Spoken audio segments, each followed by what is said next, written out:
गुरुर्ब्रह्मा गुरुर्विष्णु गुरुर्देवो महेश्वरः गुरु साक्षात् परब्रह्म तस्मै श्री गुरवे नमः।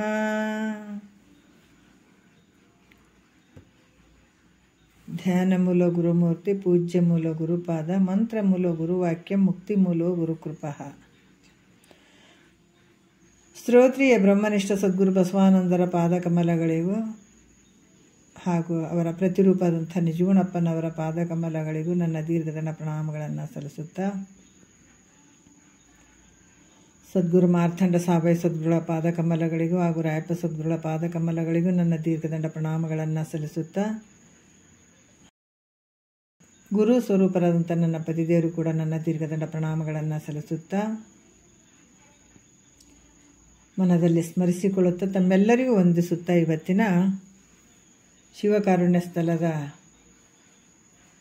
ಕೈವಲ್ಯ ಪದ್ಧತಿ ನಿಜಗೊಂಡರು ಬರೆದಂಥ ಕೈವಲ್ಯ ಪದ್ಧತಿ ಒಳಗೆ ಶಿವಕಾರುಣ್ಯ ಸ್ಥಳದ ಇವತ್ತಿನ ಆಧಾರದ ವಿಷಯ 10ನೆಯ ಪದ ಶುರು ಮಾಡಬೇಕಾಗ್ಯದ. ನಿನ್ನೆ ಹಲವಾರು ವಿಚಾರಗಳನ್ನು ಹೇಳಿದರು. ಯಾಕಂದ್ರೆ ಪರಮಾತ್ಮ ಮತ್ತು ಪಾರ್ವತಿಯ ವಿಚಾರಗಳನ್ನು ಹೇಳಿದರು, ಶಕ್ತಿಯ ವಿಚಾರಗಳನ್ನು 9ನೇ ನುಡಿಯಲ್ಲಿ ಹೇಳಿದರು. 10ನೇ ನುಡಿಯಲ್ಲಿ ಹೇಳ್ತಾರೆ ಪರಮಾತ್ಮ ಇವನೇ ಅಂತ ಹೆಂಗೆ ತಿಳಿಬೇಕು. ಏನು ಹೇಳ್ತಾರೆ, ಪರಮಾತ್ಮ ಈತನೇ ಅದನ್ನಂತ ನಾವು ಹೆಂಗೆ ತಿಳಿಬೇಕ್ರಿ ಅಂದ್ರೆ ಈ ಪದ್ಯದಾಗ ಹೇಳ್ತಾರೆ ಪರಮಾತ್ಮ ಅಂದರೆ ಹೆಂಗೆ. 10ನೇ ನುಡಿಯಲ್ಲಿ ಹೇಳ್ತಾರೆ, ಹಾಗೆ ಅಗಣಿತ ಮಹಿಮೆಯ ನಗಲದ ವಿಭವನೆ ಜಾಣರ ದೇವ, ಸೊಗಸುವ ಸುಗುಣ ಸಂತತಿ ಗೂಡಿದ ಅಭವನೆ ಜಾಣರ ದೇವ. ಯಾಕಂತಂದ್ರೆ ಇಲ್ಲಿ ಬಹಳಷ್ಟು ವಿಷಯಗಳನ್ನು ಹೇಳ್ತಾರೆ. ಅಗಣಿತ ಅಂದ್ರೆ ಲೆಕ್ಕಕ್ಕೆ ಬರದೇ ಇರುವಂಥದ್ದು, ಅಂಥ ಅಂದ್ರೆ ಮಹಿಮೆಗಳನ್ನು ಉಳ್ಳಂಥ ಪರಮಾತ್ಮ, ಇಂಥ ಮಹಿಮೆಗಳಿಂದ ಕೂಡಿದಂಥ ಪರಮಾತ್ಮ. ಜಾಣರ ದೇವ ಅಂತಂದರೆ ಯಾರು ಅಂದ್ರೆ ಬುದ್ಧಿವಂತರಲ್ಲಿ ಶ್ರೇಷ್ಠ, ಜಾಣರಲ್ಲಿ ಜಾಣನಾದಂಥ. ಅಂದ್ರೆ ಅಗಣಿತ ಮಹಿಮೆಯನ್ನು ಕೂಡ್ಕೊಂಡಂತಹ ನೋಡ್ರಿ ಇಂಥ ಪರಮಾತ್ಮನೇ ವಿಭವನೇ ಅಂದರೆ ವೈಭವ ಉಳ್ಳಂಥವನೇ. ಯಾರು ಪರಮಾತ್ಮ ಹೆಂಗದನಂದರೆ ಜಾಣರಲ್ಲಿ ಜಾಣನಾಗಿರುವಂಥವನು, ಬುದ್ಧಿವಂತರಲ್ಲಿ ಬುದ್ಧಿವಂತನಾಗಿರುವಂಥವನು, ಸೊಗಸುವ ಸುಗುಣ ಸಂತತಿ ಗೂಡಿದ ಅಭವನೇ ಜಾಣರ ದೇವ ಅಂತ ಹೇಳ್ತಾರೆ. ನೋಡ್ರಿ ಅಭವನೆ ಅಂದ್ರೆ ಭಾವರಹಿತನಾದಂಥವನಿಗೆ ಅಭವ ಅಂತ ಹೇಳ್ತಾರೆ. ಜಾಣ ಅಂದರೆ ಯಾರಪ್ಪ? ಜಾಣರಂದ್ರೆ ಭಾಳ ಮಂದಿ ಇಂಥದ್ರಾಗ ಇವ್ರು ಜಾಣರದಾರ್ರಿ, ಭಾಳ ತಿಳ್ಕೊಂಡಾರದಾರ್ರಿ, ಜಾಣರದಾರ ಅಂತ ಹೇಳ್ತೀವಿ. ಬುದ್ಧಿವಂತದನ್ರಿ ಅಂತ ಹೇಳ್ತೀವಿ, ಭಾಳ ಬುದ್ಧಿವಂತ ಉಳ್ಳಂಥದನ್ರಿ ಅಂತ ಹೇಳ್ತೀವಿ. ಅಂದ್ರೆ ಜಾಣ ಅಂದ್ರೆ ಜ್ಞಾನ ಉಳ್ಳಂಥವನದಾನ. ಜ್ಞಾನವನ್ನು ಉಳ್ಳಂಥವ್ರು ಅನೇಕ ಮಂದಿ ಅದಾರ. ಆದರೆ ಎಂಥ ಜ್ಞಾನ ಅಂದ್ರೆ ಒಬ್ರಿಗೆ ಒಂದು ಜ್ಞಾನ ಇದ್ರೆ ಇನ್ನೊಬ್ರಿಗೆ ಇನ್ನೊಂದು ಜ್ಞಾನ ಇರೋಂಗಿಲ್ಲ. ಎಲ್ಲರೂ ಒಂದೊಂದ್ರದಾಗ ಜ್ಞಾನವಂತರೇ ಇರ್ತಾರೆ, ತಿಳ್ಕೊಂಡಂಥವರೇ ಇರ್ತಾರೆ. ಒಬ್ಬೊಬ್ರಿಗೆ ಒಂದರ ಜ್ಞಾನ ಇದ್ದರೆ ಇನ್ನೊಬ್ರಿಗೆ ಇನ್ನೊಂದು ಜ್ಞಾನ ಇರೋಂಗಿಲ್ಲ. ಒಬ್ಬೊಬ್ಬರು ಒಂದೊಂದ್ರಾಗ ಹುಷಾರಿರ್ತಾರೆ. ಆದ್ರೆ ಎಲ್ಲ ಒಂದು ಜ್ಞಾನವನ್ನು ಬಲ್ಲಂಥವನು, ಎಲ್ಲ ಜ್ಞಾನ ಉಳ್ಳಂಥವನು ಯಾರೋ ಆತ ದೇವ ಅಂತ ಹೇಳ್ತಾರೆ. ಅದಕ್ಕೆ ದೇವ ಅಂದ್ರೆ ನಮ್ಮ ಜ್ಞಾನಗಳು ಒಂದ್ರಾಗಿದ್ದರೆ ಒಂದೊಂದ್ರಾಗ ಇರೋಂಗಿಲ್ಲ. ಈತಿಗಿಲ್ಲ, ಎಲ್ಲದರಲ್ಲಿ ಜ್ಞಾನ ಇರುವಂಥವನು ಯಾರೋ ಆತ ದೇವ ಅಂದ್ರೆ ಶ್ರೇಷ್ಠನಾದಂಥವನು. ಆತ ಹೆಂಗಂದ್ರೆ ಸರ್ವಜ್ಞ ಅಂತ ಹೇಳಿಸ್ಕೊಳ್ತಾನೆ. ಅಂದ್ರೆ ಎಲ್ಲದರ ಜ್ಞಾನ ಇರ್ತದ, ಮತ್ತು ಎಲ್ಲವನ್ನ ತಿಳಿತಾನ, ಎಲ್ಲವನ್ನ ಅರಿತಿರ್ತಾನ. ಈತಿಗೇನು ಹೇಳ್ತಾರಪ್ಪ ಅಂತಂದ್ರೆ ಸರ್ವಜ್ಞ ಅಂತ ಹೇಳ್ತಾರೆ. ಎಲ್ಲವನ್ನ ತಿಳಿಯುವಂಥವನು. ಈ ಭಾಳ ಸೂಕ್ಷ್ಮ ಐತಿ ನೋಡ್ರಿ. ಯಾಕಂದ್ರೆ ಮೂಲ ವಿಚಾರಗಳು ಗೊತ್ತಾಗ್ಬೇಕು ನಮಗೆ. ಅದಕ್ಕೆ ಇಲ್ಲಿ ಏನು ಹೇಳ್ತಾರೆ, ಒಬ್ರಿಗೆ ಒಂದೊಂದು ಜ್ಞಾನ ಇದ್ದು ಇನ್ನೊಬ್ರಿಗೆ ಒಂದೊಂದು ಜ್ಞಾನ ಇರೋಂಗಿಲ್ಲ. ಆದರೆ ಎಲ್ಲ ಜ್ಞಾನವನ್ನು ಎಲ್ಲ ವಿಷಯಗಳನ್ನು ಬಲ್ಲಂಥತಿತ ಈತ ಶ್ರೇಷ್ಠ, ಮತ್ತು ಎಲ್ಲವನ್ನು ತಿಳಿಯುವಂಥವನು ಈತ ಸರ್ವಜ್ಞ ಅಂತ ಹೇಳಿಸ್ಕೊಳ್ತಾನೆ. ಆದ್ರೆ ಈ ಸರ್ವಜ್ಞತ್ವ ಯಾರ ಹತ್ರ ಐತಪ್ಪ ಅಂದ್ರೆ ಪರಮಾತ್ಮನಲ್ಲೇ ಅದ. ಒಬ್ಬರ ಬಳಿ ಒಂದು ಗುಣ ಇದ್ದರೆ ಇನ್ನೊಬ್ಬರ ಬಳಿ ಇನ್ನೊಂದು ಗುಣ ಇರೋಂಗಿಲ್ಲ. ಒಬ್ಬರು ಇನ್ನೊಂದು ತಿಳ್ಕೊಂಡ್ರೆ ಇನ್ನೊಂದು ತಿಳ್ಕೊಂಡಿರೋಂಗಿಲ್ಲ. ಆದ್ರೆ ಪರಮಾತ್ಮ ಎಲ್ಲವನ್ನು ಅರ್ಥಕೊಂಡಿರ್ತಾನೆ, ಎಲ್ಲವನ್ನು ತಿಳಿತಾನೆ, ಅಥವಾ ಸರ್ವಜ್ಞ ರೂಪದಿಂದ ಅದಾನ. ಮತ್ತು ಸರ್ವಜ್ಞತ್ವ ಗುಣ ಪರಮಾತ್ಮನಲ್ಲೇ ಇರ್ತದಲ್ದು ಮತ್ತಾರಲ್ಲಿಯೂ ಇಲ್ಲ. ಅದಕ್ಕೆ ಮಹಾದೇವ ಅಂದ್ರೆ ಅದಕ್ಕೆ ಪರಮಾತ್ಮನಿಗೆ ಮಹಾದೇವ ಅಂದ್ರೆ ಎಲ್ಲವನ್ನು ಬಲ್ಲಂಥವನು ಯಾರು? ಮಹಾದೇವ ಪರಮಾತ್ಮ.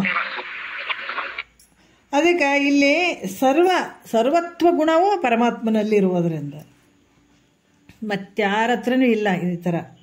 ಅದರಿಂದ ಜಾಣರ ದೇವ ಅಂದ್ರೆ ಜಾಣರಲ್ಲಿ ಜಾಣನಾದಂಥವು, ಬುದ್ಧಿವಂತರಲ್ಲಿ ಬುದ್ಧಿವಂತ ಆಗಿರುವಂಥದ್ದಿದ್ದ ಅಂದ್ರೆ ಪರಮಾತ್ಮನೇ ಅಂತ ಹೇಳುವಂಥದ್ದು ಅಲ್ಲ. ಮತ್ತು ಇದನ್ನೇ ಪರಮಾತ್ಮ ಅಂತ ನಾವು ಹೆಂಗ್ರಿ ತಿಳಿಬೇಕು?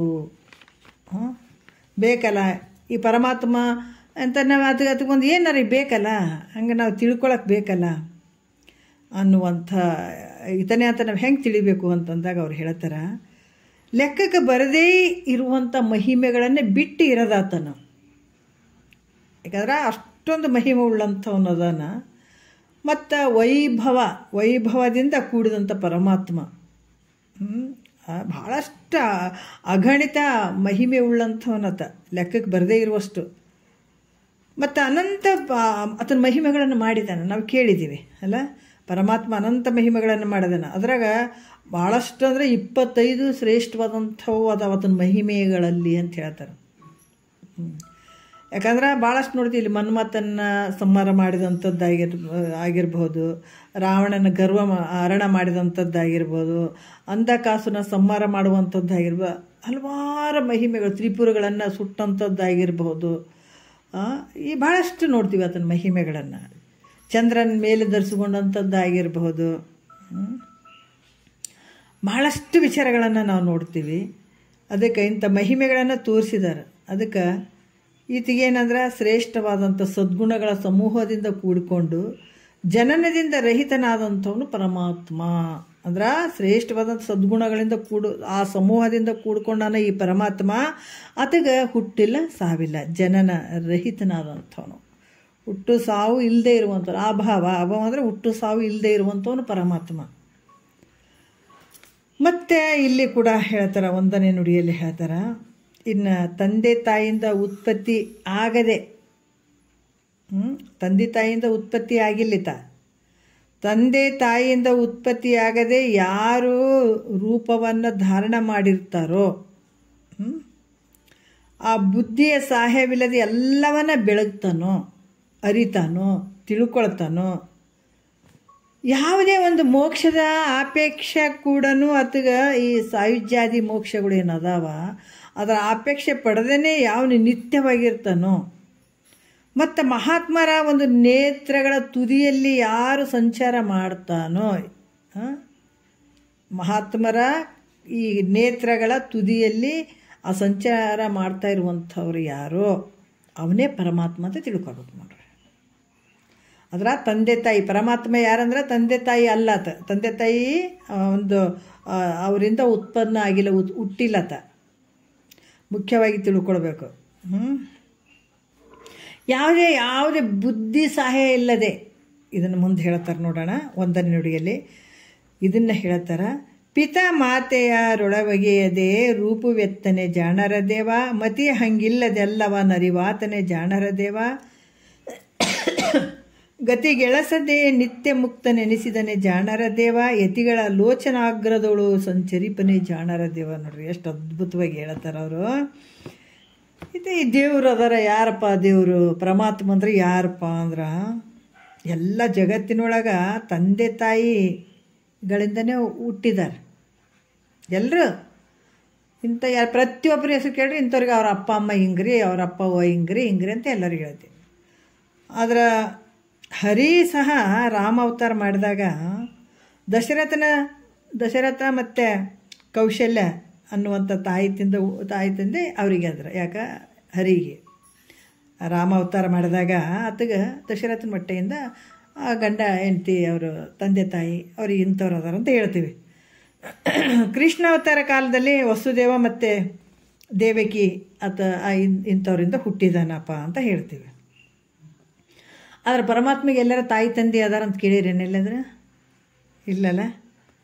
ಯಾಕಂತಂದರೆ ಎಲ್ಲೂ ಹೇಳಿಲ್ಲ, ಪರಮಾತ್ಮಗಿಂತ ಅಪ್ಪ ಅಮ್ಮ ಅಂತ ಎಲ್ಲೂ ಹೇಳಿಲ್ಲ, ಯಾವ ಗ್ರಂಥದಲ್ಲೂ ಹೇಳಿಲ್ಲ, ಯಾವ ಪುರಾಣದಲ್ಲೂ ಕೂಡ ಹೇಳಿಲ್ಲ ಪರಮಾತ್ಮಗಿಂತ ಅಪ್ಪ ಅಮ್ಮ ಅದರಂತ. ಈ ಕಾರಣದಿಂದ ಈತಗೆ ತಂದೆ ತಾಯಿ ಇಲ್ಲ. ತಂದೆ ತಾಯಿಗಳು ಇಲ್ಲದೆ ಯಾವನ ಶರೀರವನ್ನು ಧಾರಣ ಮಾಡ್ತಾನೆ ಆತ ಪರಮಾತ್ಮ. ನೋಡ್ರಿ, ತಂದೆ ತಾಯಿಗಳು ಇಲ್ಲದೆ ಯಾರು ಶರೀರವನ್ನು ಧಾರಣ ಮಾಡ್ತಾನೋ ಆತನೇ ಪರಮಾತ್ಮ ಅಂತ ತಿಳಿಬೇಕು ಅಂತಾರೆ. ಯಾಕಂದ್ರೆ ಎಲ್ಲರೂ ಪ್ರತಿಯೊಬ್ಬರಿಗೆ ತಂದೆ ತಾಯಿ ಇಂಥವ್ರು ಹೊಟ್ಟೆ ಹುಟ್ಟ್ಯಾರಿ ಇಂಥವ್ರು ಅಂತ ಹೇಳ್ತೀವಿ. ಆದರೆ ಪರಮಾತ್ಮಿಗೆ ಎಲ್ಲರ ಇಂಥವ್ರ ಅಪ್ಪ ಅಮ್ಮ ಅದಾರ ಅಂತ ಕೇಳಿವೇನು ನಾವು? ಇಲ್ಲಲ್ಲ. ಅದಕ್ಕೆ ಈತಗ ತಂದೆ ತಾಯಿ ಇಲ್ಲದೇ ಯಾರು ಶರೀರವನ್ನು ಧಾರಣ ಮಾಡ್ತಾನೋ ಆತ ಪರಮಾತ್ಮ ಅಂತ ತಿಳ್ಕೋ ಅಂತ ಹೇಳುವಂಥದ್ದು ಶಿಷ್ಯನಿಗೆ. ಮತ್ತು ಜಗತ್ತಿನ ಜನರು ಹಲವಾರು ಪದಾರ್ಥಗಳನ್ನು ಅರಿಬೇಕಾದ್ರೆ ಈಗ ಬುದ್ಧಿ ಸಹಾಯದಿಂದ ಅರಿತಾರೆ, ಹೌದಿಲ್ಲ? ಮತಿ ಹಂಗಿಲ್ಲದೆಲ್ಲವನ್ನು ಅರಿವಾತನೇ ಜಾಣರ್ದೇವ ಅಂತ ಹೇಳ್ತಾರೆ. ಈಗ ನಾವು ಮಾಡುವಂಥದ್ದು ಎಲ್ಲಿ ಅಂದರೆ ಪ್ರತಿಯೊಬ್ಬರು ಒಂದು ಬುದ್ಧಿ ವೃತ್ತಿ ಸಹಾಯದಿಂದ ಎಲ್ಲವನ್ನು ಅರಿತೀವಿ, ವ್ಯವಹಾರ ಮಾಡ್ತೀವಿ, ಎಲ್ಲವನ್ನು ತಿಳ್ಕೊಳ್ತೀವಿ. ಈ ಬುದ್ಧಿ ವೃತ್ತಿ ಯಾವಾಗ ನಮ್ಮ ನೇತ್ರಗಳ ಮೂಲಕ ಇಂದ್ರಿಯಗಳ ಮೂಲಕ ಅಲ್ಲಿ ಹೋಯ್ತು ಅಂತಂದಾಗ ನಾವು ವಸ್ತುಗಳ ಒಂದು ಜ್ಞಾನ ನಮಗಾಗ್ತದೆ, ಹೌದಲ್ಲ? ಈಗ ನಾವು ಹೇಳ್ತೀವಿ, ಈಗ ಬೆಳಕಿನ ಜಾಗೃತೊಳಗೆ ಸೂರ್ಯನ ಬೆಳಕಿನಿಂದ ನಾವೆಲ್ಲ ಪದಾರ್ಥಗಳನ್ನು ತಿಳ್ಕೊಳ್ತೀವಿ, ಎಲ್ಲ ಪದಾರ್ಥಗಳು ಬೆಳಗ್ತಾವ, ಆಯಿತು.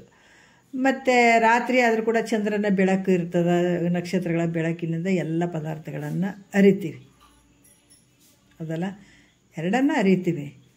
ಆದ್ರೆ ನಾವು ಮಲಗಿದಾಗ ಆದರೆ ಯಾವ ಜಾಗ್ರದಲ್ಲಿ ಯಾವುದರಿಂದ ಅರಿತೀವಿ ಅಂತಂದ್ರೆ ಸೂರ್ಯನಿಂದ ತಿಳ್ಕೊತೀವಿ ರೀ, ಸಾಮಾನುಗಳು ವಸ್ತುಗಳು ಅಂತ ನಾವು ಅಂದ್ಕೊಬೋದು. ರಾತ್ರಿ ಚಂದ್ರನಿಂದ ತಿಳ್ಕೊತೀವಿ ಅಂತ ಅಂದ್ಕೊಳ್ಬೋದು.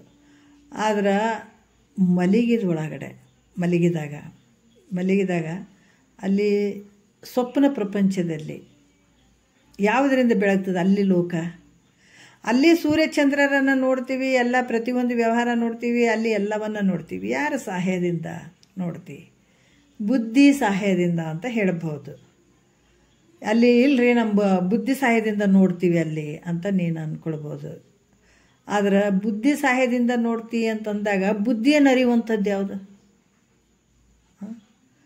ಬುದ್ಧಿಯನ್ನು ಅರಿಯುವಂಥದ್ದು ಯಾವುದು? ಅದಕ್ಕೆ ಅಧಿಷ್ಠಾನವಾಗಿರುವಂಥದ್ದು ಯಾವುದು? ಆ ಬುದ್ಧಿ. ಹಲೋ ಹಲೋ ಹಲೋ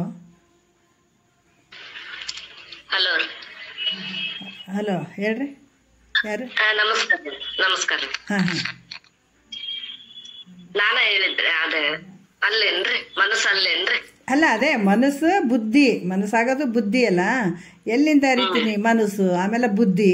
ಆ ಬುದ್ಧಿ ಅಂತಂದ್ರೆ ಮನಸ್ಸನ್ನು ನೀನೇ ತಿಳ್ಕೊಳ್ತೀವಿ, ಅದಕ್ಕೆ ಪ್ರಕಾಶತೆ ಮಾಡುವಂಥದ್ದು ಬುದ್ಧಿ. ಬುದ್ಧಿಯನ್ನು ತಿಳ್ಕೊಳ್ಳುವಂಥದ್ದು ಯಾವುದು? ಬುದ್ಧಿ ನಾನು ತಿಳ್ಕೊಂಡೇ ಹೇಳ್ತೀನಿ. ಯಾಕಂತಂದ್ರೆ ನನ್ನ ಬುದ್ಧಿ ಅಂತ ನಾನು ತಿಳಿದ ಬುದ್ಧಿಯನ್ನು ಹೇಳ್ತೀನಿ, ನಾನು ಬುದ್ಧಿಯಿಂದ ತಿಳ್ಕೊಳ್ತಾ ಇದ್ದೀನಿ ಅಂತ ಹೇಳ್ತೀನಿ. ಅಂದ್ರೆ ಬುದ್ಧಿಯನ್ನು ಅರಿಯುವಂಥದ್ದು ಯಾವುದು? ಬುದ್ಧಿಗೆ ಪ್ರಕಾಶತೆ ಕೊಡುವಂಥದ್ದು ಯಾವುದು? ಅದನ್ನು ನಾವು ತಿಳ್ಕೊಳ್ಬೇಕಲ್ಲ, ಅದ್ರ ಬೆಳಕಲ್ಲಿರ್ತದೆ. ಹಾಗಾಗಿ ಅದಕ್ಕೆಲ್ಲಷ್ಟಕ್ಕೂ ಅಧಿಷ್ಠಾನವಾಗಿರುವಂಥದ್ದು ಪರಮಾತ್ಮ, ಆ ಒಂದು ನಿನ್ನ ಅಧಿಷ್ಠಾನ ಸ್ವರೂಪ ಇರುವಂಥದ್ದಲ್ಲಿ. ಹಾಗಾಗಿ ಆ ಒಂದು ಪ್ರಕಾಶತೆಯನ್ನೇ ಬುದ್ಧಿ ಪ್ರಕಾಶತೆ ತೊಗೊಳ್ತದ, ಆ ಒಂದು ಸತ್ತನ್ನೇ ಬುದ್ಧಿ ತೊಗೊಳ್ತದ, ಅದರಿಂದ ಮನಸ್ಸು, ಅದರಿಂದ ಇವೆಲ್ಲ ತೊಗೊಳ್ಳುವಂಥದ್ದು, ಅಲ್ಲಿಂದನೇ ಬಂದಿರುವಂಥದ್ದು. ಇದು ಎಲ್ಲ ಜಡದಿಂದ ಕೂಡಿದಂಥ ಉಳಿದುವೆಲ್ಲ. ಅದರಿಂದ ಆ ಶಕ್ತಿಯನ್ನು ಪಡ್ಕೊಂಡು ಇವು ಬೆಳಗ್ತಾವೆ ಹೊರತಾಗಿ ಮೂಲ ಇರುವಂಥದ್ದು ಅಲ್ಲಿಗೆ. ಅದಕ್ಕೆ ಇಲ್ಲಿ ಹೇಳ್ತಾರ, ಜಗತ್ತಿನ ಜನರು ಅರಿಬೇಕಾದ್ರೆ ಬುದ್ಧಿ ವೃತ್ತಿ ಸಹಾಯದಿಂದ ಅರಿತಾರೆ, ಎಲ್ಲವನ್ನ ತಿಳ್ಕೊಳ್ಳುವಂಥದ್ದು.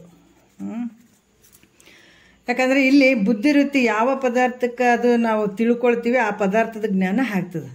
ಆದಾಗ ಬುದ್ಧಿ ವೃತ್ತಿ ಯಾವುದು ನಮ್ಗೆ ಅದು ತಿಳಿಯೋಕ್ಕೆ ಆಗಂಗಿಲ್ಲ. ನಮ್ಗೆ ಆ ಬುದ್ಧಿ, ಆ ವಿಚಾರ ಇಂದ್ರಿಯದಲ್ಲಿ ಹೋಗಿ ಆ ಪದಾರ್ಥವನ್ನು ಯಾವುದು ಅರ್ಥಗೊಳ್ಳಂಗಿಲ್ಲ, ಆ ಪದಾರ್ಥ ನಮ್ಗೆ ಅರ್ಥ ಆಗಂಗಿಲ್ಲ, ಅದು ತಿಳಿಲಿಕ್ಕೆ ಆಗಂಗಿಲ್ಲ. ಅಂದ್ರೆ ಇಲ್ಲಿ ಬುದ್ಧಿ ವೃತ್ತಿ ಇಲ್ಲದೆ ಯಾವ ವಿಷಯವನ್ನು ತಿಳ್ಕೊಳಕ್ಕೆ ಆಗಂಗಿಲ್ಲ. ಅದರಿಂದನೇ ಎಲ್ಲರೂ ಅರಿತೀವಿ, ನಾವು ತಿಳ್ಕೊಳ್ತೀವಿ. ಆದ್ರೆ ಪರಮಾತ್ಮ ಹೆಂಗದನಪ್ಪ ಅಂತಂದ್ರೆ, ಈ ಸರ್ವಜ್ಞತ್ವಾದಿ ಗುಣಗಳಿಂದ ಕೂಡಿದಂಥ ಪರಮಾತ್ಮ ಯಾವ ಬುದ್ಧಿಯ ಸಹಾಯ ಇಲ್ಲದೇ ಅರಿಯುವಂಥವನದು. ಅದಕ್ಕೆ ಯಾವುದು ಬೇಕಾಗಿಲ್ಲ ನೋಡ್ರಿ, ಯಾವುದು ಬುದ್ಧಿ ಹಂಗಿಲ್ದೇ ಅದಕ್ಕೆ ಮತಿ ಹಂಗಿಲ್ಲದೆಲ್ಲವನ್ನು ಅರಿದಾತನೇ ಜಾಣರ ದೇವ ಅಂತ ಹೇಳುವಂಥದ್ದು. ಅದಕ್ಕೆ ಇಲ್ಲಿ ಕೂಡ ಭಾಳಷ್ಟು ವಿಚಾರಗಳನ್ನು ಹೇಳ್ತಾರೆ. ಈ ಪರಮಾತ್ಮ ಹೆಂಗದನಂದ್ರೆ ಸರ್ವಜ್ಞತ್ವಾದಿ ಗುಣಗಳಿಂದ ಕೂಡಿದಾನ, ಎಲ್ಲವನ್ನ ತಿಳಿತಾನೆ. ಯಾವುದೇ ಒಂದು ಬುದ್ಧಿಯ ಒಂದು ಹಂಗಿಲ್ದೇ ಎಲ್ಲವನ್ನ ತಿಳಿಯುವಂಥವ್ರನ್ನ ಯಾರು ಆತ ಪರಮಾತ್ಮ ಅಂತ ಕೂಡ ಹೇಳ್ತಾರೆ. ಯಾಕಂತಂದ್ರೆ ಎಲ್ಲವನ್ನ ತಿಳ್ಕೊಂಡಂಥವ. ಯಾವುದೋ ಒಂದು ಊರಂತ ಅಂದ್ಕೊಳ್ತೀವಿ, ಅಲ್ಲಿ ಕೆಲವೊಂದು ಏರಿಯಾಗಳನ್ನು ನಾವು ನೋಡಿರ್ತೀವಿ, ಇನ್ನೊಂದು ಏರಿಯಾಗಳನ್ನು ನೋಡಿರೋಂಗಿಲ್ಲ. ಮತ್ತು ಇನ್ನೊಂದು ಬೇರೆದವ್ರು ಇನ್ನೊಂದು ಏರಿಯಾ ನೋಡಿರ್ತಾರೆ, ಇನ್ನೊಂದು. ಯಾಕಂದರೆ ಎಲ್ಲವನ್ನ ನಾವು ಒಂದು ಊರಾಗ ಎಲ್ಲ ಏರಿಯಾಗಳನ್ನು ತಿಳ್ಕೊಂಡು ನೋಡಿರ್ತೀವಿ ನಾವು, ಯಾವುದು ನೋಡಿರೋಂಗಿಲ್ಲ. ಒಂದು ನೋಡಿರ್ತೀವಿ, ಒಂದು ಬಿಟ್ಟಿರ್ತೀವಿ. ಒಂದು ಮನೆಗೆ ಗೊತ್ತಿರ್ತದೆ, ಇನ್ನೊಂದು ಮನೆಗೆ ಗೊತ್ತಿರೋಂಗಿಲ್ಲ. ಆದರೆ ಪರಮಾತ್ಮ ಎಲ್ಲ ಕಡೆ ಇರುವಂಥವನು, ಎಲ್ಲವನ್ನ ತಿಳಿಯುವಂಥವನು. ಅದಕ್ಕೆ ಸರ್ವಜ್ಞತ್ವಾದಿಯಿಂದ ಕೂಡಿದಂಥ ಪರಮಾತ್ಮ ಈ ರೀತಿಯಾಗಿ ಕೂಡಿದಾನ. ಅಷ್ಟೇ ಆಯುಷ್ಯ ಇದೆ ಅಂತ. ಯಾಕಂತಂದ್ರೆ ಪ್ರತಿಯೊಬ್ಬರಿಗೆ ಪರಮಾತ್ಮ ಇಲ್ಲಿ ಇಂಥ ಗುಣದಿಂದ ಕೂಡಿದ ಇರುವಂಥವನು ಪರಮಾತ್ಮ ಇದ್ದಾನ. ಮತ್ತು ಹೇಳ್ತಾರೆ, ಯಾಕಂತಂದ್ರೆ ಇದು ಯಾವ ಹಿಂಗಾದಂಥ ಹಂಗಾದಂಥ ಹೇಳಕ್ಕೆ ಬರೋಂಗಿಲ್ಲ. ಪ್ರತಿಯೊಬ್ಬರ ಒಂದು ಆಯುಷ್ಯ ಆಗಿರ್ಬೋದು, ಏನೇ ಆಗಿರ್ಬೋದು, ಆತ ಈ ರೀತಿ ಇರ್ತಾನೆ, ಈ ರೀತಿ ಹೋಗ್ತಾನೆ, ಈತಂದು ಇಷ್ಟಕ್ಕೆ ಮುಗೀತು, ಈತ ಈ ಭೂಮಿ ಮೇಲೆ ಇಷ್ಟು ಇರ್ತಾನೆ, ಆಯುಷ್ಯ ಮುಗೀತು, ಹೋಗ್ತಾನೆ ಬರ್ತಾನೆ. ಆದ್ರೆ ಇದು ನಮ್ಗೆ ಯಾರಿಗೂ ಗೊತ್ತಿಲ್ಲ. ಆದರೆ ಪರಮಾತ್ಮಗೊಬ್ಬಗೂ ಗೊತ್ತು. ಆತ ಈತಂದು ಮುಗೀತು, ಇಲ್ಲಿಗೆ ಆಯಿತು, ಆಯುಷ್ಯ ಆಯಿತು, ಈತ ಹೋಗ್ತಾನೆ, ಈತಂದು ವ್ಯವಹಾರ ಏನು, ಪ್ರತಿಯೊಂದು ತಿಳಿಯುವಂಥವನು ಯಾರಂದ್ರೆ ಪರಮಾತ್ಮ.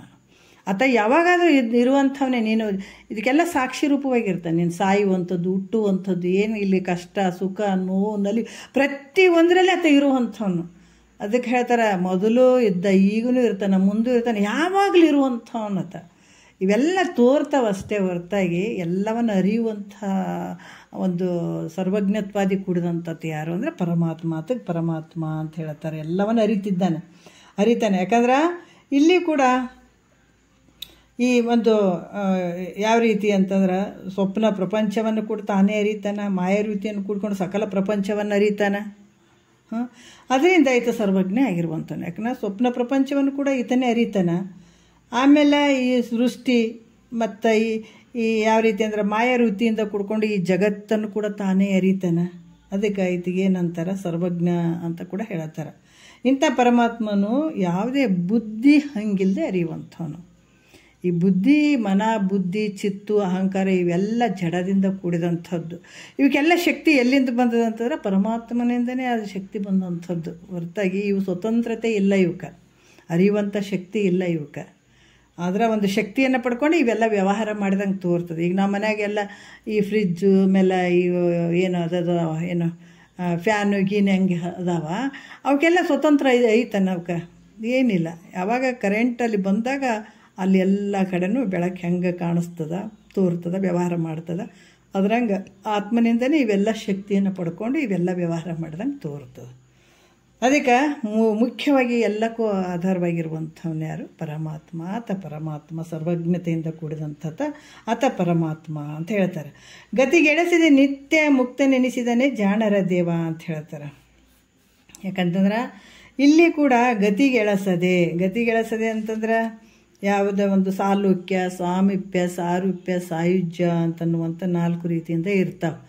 ಇದು ಏನಾರ ಅಪೇಕ್ಷೆ ಐತೇನು ಪರಮಾತ್ಮಗ ಅಂದರೆ ಇಲ್ಲ. ಯಾಕಂದ್ರೆ ಸತ್ವ ಗುಣಶಾಲಿಗಳಾಗಿದ್ದಂಥ ಇಂದ್ರಾದಿ ದೇವತೆಗಳು ಅವರು ಯಾವುದರ ಗುಣಗಳಿಂದ ಕೂಡಿರ್ತಾರಂದ್ರೆ ಸತ್ವಾದಿ ಗುಣಗಳಿಂದ ಕೂಡಿದಂಥ ದೇವತೆಗಳು ಅವ್ರೇನು ಮಾಡ್ತಾರಂದ್ರೆ ಸ್ವರ್ಗ ಸುಖವನ್ನೇ ಬಯಸ್ತಾರವ್ರು ದೇವತೆಗಳು.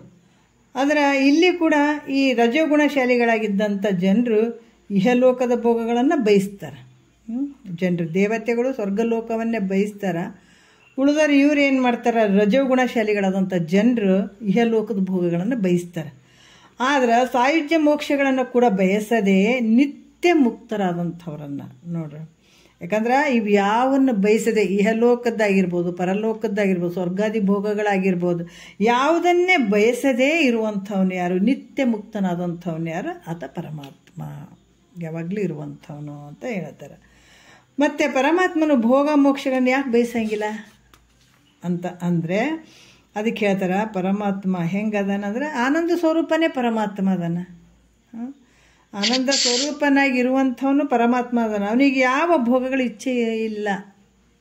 ಆತನ ತಾನೇ ಆನಂದ ಸ್ವರೂಪ ಇದ್ದಾನ, ಆತಗೆ ಯಾವ ಭೋಗಗಳ ಒಂದು ಅಪೇಕ್ಷೆ ಇರೋಂಗಿಲ್ಲ, ಆತನಿಗೆ ಬಂಧನೇ ಇಲ್ಲ. ಬಂದಾದಂತಂದಾಗ ಆತಗೆ ಮೋಕ್ಷ ಅಪೇಕ್ಷೆ ಬರಬೇಕಾಗಿತ್ತು, ಮತ್ತು ಬಂಧನ ಇಲ್ಲ ಅಂದಾಗ ಮೋಕ್ಷ ಯಾಕೆ ಬಯಸ್ತಾನತ? ಅದರಿಂದ ಸಾಯುಜ್ಯಾದಿ ಮೋಕ್ಷಗಳ ಇಚ್ಛೆಯೂ ಕೂಡ ಆತಗಿಲ್ಲ. ಯಾಕಂದ್ರೆ ಸಾಲೋಕ್ಯ, ಸಾರೂಪ್ಯ, ಸಾಮೀಪ್ಯ, ಇವು 4 ಗತಿಗಳದಾವೆ.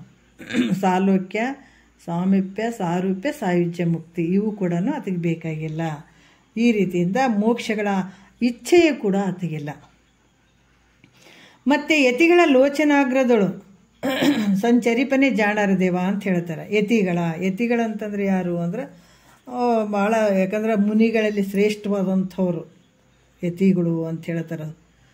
ಎಲ್ಲಕ್ಕಿಂತ ಶ್ರೇಷ್ಠವಾದಂಥವ್ರು ಸನ್ಯಾಸಿಗಳು ಅಂದರೆ ಎಲ್ಲಕ್ಕಿಂತ ಶ್ರೇಷ್ಠವಾದಂಥವ್ರು ಯತಿಗಳು ಅಂತ ಹೇಳ್ತಾರೆ ಅವ್ರಿಗೆ. ಅಂದರೆ ಇವರ ನೇತ್ರಗಳ ತುದಿಯಲ್ಲಿ ಸಂಚಾರ ಮಾಡ್ತಕ್ಕಂಥವನು ಯಾರು? ಪರಮಾತ್ಮ. ಅವರ ನೇತ್ರಗಳ ಒಂದು ತುದಿಯಲ್ಲಿ ಸಂಚಾರ ಯಾರು ಮಾಡ್ತಾರ ಆತನೇ ಪರಮಾತ್ಮ. ಅದು ಹೆಂಗಂದ್ರೆ ಪರಮಾತ್ಮನಿಗೆ 3 ಕಣ್ಣುಗಳು ಅದಾವೆ, ಹೌದಾ? ಯಾವುದು? ಸೂರ್ಯ ನೇತ್ರ, ಚಂದ್ರ ನೇತ್ರ, ಅಗ್ನಿ ನೇತ್ರ ಅಂತ 3 ನೇತ್ರಗಳಿಂದ ಕೂಡಿದಾನೆ. ಯಾಕಂದರೆ 3 ನೇತ್ರಗಳಿಂದ ಯಾರು ಕೂಡಿರ್ತಾರೆ ಆತ ಪರಮಾತ್ಮ ಅನ್ನುವಂಥದ್ದು. ಇಂಥ ನೇತ್ರಗಳು ಪ್ರತಿಯೊಬ್ಬರ ನೇತ್ರದಲ್ಲೇ ಐತೆ. ಯಾಕಂದರೆ ಈ ನೇತ್ರಗಳು ಏನದಾವ ಪ್ರತಿಯೊಬ್ಬರ ನೇತ್ರದಲ್ಲೇ ಐತೆ ಅಂತ.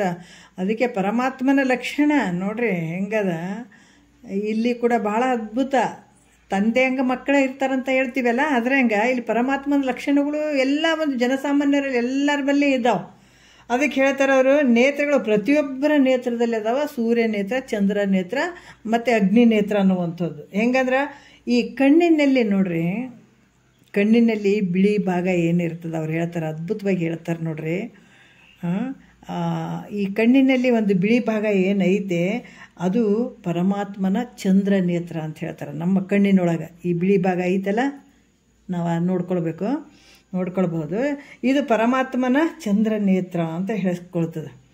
ಮತ್ತು ಕೆಂಪು ಭಾಗ ಏನೈತೆ ಅದು ಸೂರ್ಯ ನೇತ್ರ ಅಂತ ಹೇಳ್ತಾರೆ ಅವರು. ನಮ್ಮ ಕಣ್ಣಿನಲ್ಲಿ ಬಿಳಿ ಭಾಗ ಇರುವಂಥದ್ದು ಚಂದ್ರ ನೇತ್ರ, ಕೆಂಪು ಭಾಗ ಇರುವಂಥದ್ದು ಸೂರ್ಯ ನೇತ್ರ, ಕಪ್ಪು ಭಾಗ ಏನೈತೆ ಅದು ಅಗ್ನಿ ನೇತ್ರ ಅಂತ ಹೇಳ್ತಾರೆ. ಅದಕ್ಕೆ ಈ ರೀತಿಯಿಂದ ಪರಮಾತ್ಮ ಪ್ರತಿಯೊಬ್ಬರ ಕಣ್ಣಿನಲ್ಲಿ ಅದಾನ. ಪರಮಾತ್ಮ ಹೆಂಗದಾನ? ಪ್ರತಿಯೊಬ್ಬರ ಕಣ್ಣಿನಲ್ಲಿ ಅದಾನ. ಪರಮಾತ್ಮ ಯತಿಗಳ ಮತ್ತು ನೇತ್ರಗಳ ತುದಿಯಲ್ಲೇ ಸಂಚಾರ ಮಾಡ್ತಾನೆ ಇದ್ದಾನೆ. ಯಾಕಂದ್ರೆ ಯತಿಗಳ ನೇತ್ರಗಳ ತುದಿಯಲ್ಲಿ ಸಂಚಾರ ಮಾಡ್ತಾನಂತ ಹೇಳೋದ್ರಿಂದ ಉಳಿದವರ ಕಣ್ಣಿನಲ್ಲಿ ಇಲ್ಲ ಅಂತ ಸಂಶಯ ಬರ್ತದೆ ಕೆಲವರಿಗೆ. ಯಾಕಂದರೆ ಯತಿಗಳ ಕಣ್ಣಿನ ತುದಿಯಲ್ಲಿ ಸಂಚಾರ ಮಾಡ್ತಾನೆ ಪರಮಾತ್ಮ ಅಂದರೆ ಉಳಿದವ್ರ ಕಣ್ಣಲ್ಲಿ ಇಲ್ಲೇನು ಅಂತ ಇಲ್ಲಿ ಪ್ರಶ್ನೆ ಬಂದರೆ ಅವ್ರು ಹೇಳ್ತಾರೆ, ಉಳಿದವರ ಕಣ್ಣಿನಲ್ಲಿ ಪರಮಾತ್ಮನು ಇದ್ರೂ ಇಲ್ದಂಗೆ, ಉಳಿದವ್ರ ಕಣ್ಣಿನಾಗ ಅದಾನ ಪರಮಾತ್ಮ ಇದ್ರೂ ಇಲ್ದಂಗೆ. ಹೆಂಗಂದ್ರೆ ಈಗ ಅದಕ್ಕೊಂದು ದೃಷ್ಟಾಂತ ಹೇಳ್ತಾರೆ, ಭಾಳ ಚಂದ ಹೇಳ್ತಾರೆ. ಎಲ್ಲರಲ್ಲಿ ಅದಾನ ಪರಮಾತ್ಮ, ಅದ್ರ ತಿಳ್ಕೊಳ್ಳೋದು ಬೇಕಲ್ರಿ. ಅದಕ್ಕೆ ಒಂದು ವಿಚಾರ ಹೇಳ್ತಾರೆ ಅವರು, ದೃಷ್ಟಾಂತ ಹೇಳ್ತಾರೆ, ಭಾಳ ಚಂದ ಹೇಳ್ತಾರೆ. ಒಬ್ಬ ಪುರುಷ ಏನು ಮಾಡ್ತಾನೆ, ಬೇರೆ ಊರಿಂದ ಬಂದಿದ್ದ, ಬೀಗರ ಮನೆಗೆ ಹೋದಾತ. ಒಬ್ಬ ಮನುಷ್ಯ ಏನು ಮಾಡ್ದ, ತಮಗೆ ಗೊತ್ತಿದ್ದವ್ರು ಬೀಗರ ಮನೆಗೆ ಹೋದ. ಒಬ್ಬರು ಬೀಗರ ಮನೆಗೆ ಹೋದಾತ. ಅಲ್ಲಿದ್ದಂಥವ್ರು ಬೀಗರು ಏನು ಮಾಡಿದ್ರು, ಅವನು ನೋಡಿದ್ರು ಕೂಡ ಕರೀಲಿಲ್ಲ ನೋಡ್ರಿ ಹತ್ರ. ಅವ್ರು ನೋಡಿದ್ರು ಕೂಡ ಅವನ ಹತ್ರ ಕರೀಲಿಲ್ಲ. ನೀರು ಕೊಡೋದಂದ್ರೆ ರೂಢಿ ಇರ್ತದಲ್ಲ, ಬಂದನ ಬೀಗ ಅಂತೇಳ್ಬಿಟ್ಟು ನೀರು ಕೊಡ್ತಾರೆ. ಆದರೆ ನೀರು ಕೂಡ ಕೊಡಲಿಲ್ಲ ಅವರು, ಯಾವುದು ನೀರು ಕೊಡಲಿಲ್ಲ, ಕರೀಲಿಲ್ಲ, ಹತ್ರ ಕೂಡ ಕರೀಲಿಲ್ಲ. ಆತ ಏನು ಮಾಡ್ದ, ತನ್ನ ಗಂಟನ್ನು ಇಟ್ಟು ತಾನೇ ನೀರು ತೊಗೊಂಡು ಕೈಕಾಲುಗಳನ್ನು ತಾನೇ ತೊಳ್ಕೊಂಡ. ಯಾರು ಕರೆಯೋರಿಲ್ಲ, ಮಾಡೋರಿಲ್ಲ, ನೀರು ಕೊಡೋರಿಲ್ಲ ಅಂತ ಹೇಳ್ಬಿಟ್ಟು ತಾನೇ ಗಂಟನ್ನು ತಂದಿದ್ದ, ಅದನ್ನು ಒಂದು ಕಡೆ ಇಟ್ಟ ಚೀಲ, ತಾನೇ ನೀರು ತೊಗೊಂಡ, ತಾನೇ ಕೈಕಾಲು ಮುಖ ತೊಳ್ಕೊಂಡು ಹೊರಗೆ ಹೊಂಟ. ಬಜಾರ್ದಾಗ ಹೋಗ್ತಾ ಇರ್ಬೇಕಾದಾಗ ಅದು ನನ್ನ ಗುರ್ತಿನವರು, ಏನ್ರಿ ಯಾವಾಗ ಬಂದ್ರಿ ಅಂತ ಕೇಳಿದ್ರು. ಗೊತ್ತಿದ್ದವ್ರು ಇರ್ತಾರೆ ನೋಡ್ರಿ ಊರಾಗ, ಅವ್ರಿಗೆ ಕೇಳಿದ್ರು, ಯಾವಾಗ ಬಂದ್ರಿಪ್ಪ ಅಂತ ಕೇಳಿದ್ರು. ಬೀಗರ ಮನೆ ಒಳ್ಳೆ ಸುಖವಿರ್ಬೇಕಂತ ಕೇಳಿದ್ರು. ಯಾಕಂದ್ರೆ ಬೀಗರ ಮನೆಗೆ ಬಂದುಬಿಟ್ಟಿದೆ, ಒಳ್ಳೆ ಸುಖವಾಗಿರ್ಬೇಕಲ್ಲ ಬೀಗರ ಮನೆ ಅಂತ ಕೇಳಿದ್ರು ಅವರು. ಆತಂದ ಉಪಚಾರ ನನಗಿಲ್ಲದ ಮೂಲಕ ಆತ ಹೇಳ್ತಾನೆ, ಬೀಗರ ಉಪಚಾರ ನನಗಿಲ್ಲದ ಮೂಲಕ ನಾನು ಬೀಗರ ಮನೇಲಿ ಇದ್ದರೂ ಇಲ್ದಂತೆಯೇ ಆಗಿದ್ದೀನಿ ನಾನು ಅಂತ ಹೇಳ್ದತ್ತ. ನನಗೆ ಯಾವ ಉಪಚಾರ ಮಾಡ್ತಾರೆ, ಇದ್ರೂ ಇಲ್ದಂಗೆ ಆಗ್ಯದ ನನಗೆ ಅಂತ ಹೆಂಗೆ ಹೇಳ್ತಾನೋ ಹಂಗೆ ಪರಮಾತ್ಮ ಪ್ರತಿಯೊಬ್ಬರ ನೇತ್ರದಲ್ಲಿ ಅದಾನ ನೋಡ್ರಿ. ಪರಮಾತ್ಮ ಪ್ರತಿಯೊಬ್ಬರ ನೇತ್ರದಲ್ಲಿ ಅದಾನ. ಸೂರ್ಯ ಚಂದ್ರ ಅಗ್ನಿಗಳಿಂದ ಕೂಡಿ ಆತ ಇದ್ದರೂ ಕೂಡ ಯಾರೂ ಆತನನ್ನು ಗುರುತಿಸೋಕೆ ರೆಡಿ ಇಲ್ಲ ನೋಡ್ರಿ. ಅದಕ್ಕೆ ಆತನನ್ನು ಗುರುತಿಸಲಿಲ್ಲ. ಆತನ ಪ್ರಾರ್ಥನೆಯನ್ನು ಮಾಡೋದಿಲ್ಲ ನೋಡ್ರಿ. ಅವನ ಪ್ರಾರ್ಥನೆಯನ್ನು ಕೂಡ ಅವ್ರು ಮಾಡೋಂಗಿಲ್ಲ.